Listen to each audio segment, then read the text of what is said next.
The sound of explosions and gunfire makes Charlotte tremble. Several months ago, fighting between rebel groups and government forces in the eastern Congo reached her hometown, Rutshuru, about 10 kilometers from the Uganda border. She said she was lucky to escape with her life.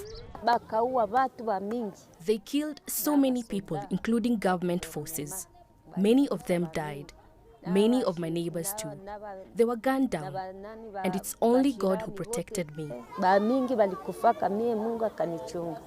As she looked around, seeing many of her friends and family dead, Lotte quickly understood to stay alive herself, she would have to leave everything behind: her land, home, and other valuable possessions. As she gets used to her new surroundings at a camp for displaced persons, she knows her life has been changed forever. I was a farmer and a trader back home, but now I am suffering because all that I had, I no longer have. I no longer eat the kind of food I had. So life has really changed. I am living a bad life now. For over a year now, these temporary structures inside a school in Nyiragongo in North Kivu province have been her home, and thousands of others displaced by the conflict. Many more line up this stretch of road between Nyiragongo and Goma town, the capital of North Kivu province.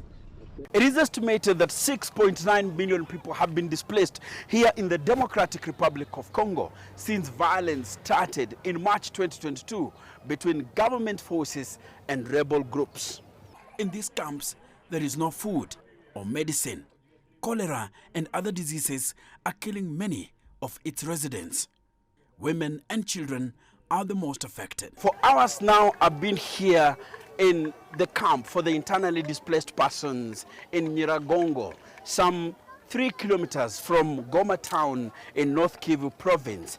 And what I've seen are people living in despair, are people living in pain, and are people living by hope.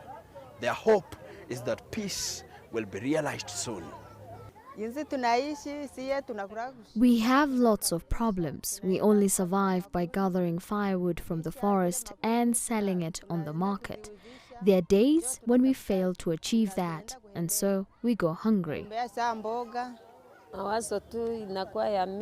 I am so depressed with the situation here. Living a very bad life in this camp makes me have a lot on my mind. It's so depressing. In early 2023, the M23 rebels, by far the biggest group, were pushed back by government forces supported by troops from the United Nations and the East African Community Regional Force. But the regional force has now vacated eastern Congo. The UN forces, MONUSCO, is expected to fully depart Africa's second largest country by the end of 2024. Analysts like Herbert Masemeko say the move to pull out East African forces has already created a void that rebels could capitalize on to recapture areas closer to Goma. The force had the first priority to secure a population, but today the force has gone, and as on ground today the fights have already started, and the M23 have already captured those regions they have left to the East African Community Forces. Today, as we are speaking, there are fights in Masisi territory, and the situation is getting worse. For those living in IDP camps dotted across eastern Congo, all they wish for in the new year is peace and security. Enock, Sikolia, CGTN, Goma, in the Democratic Republic of Congo.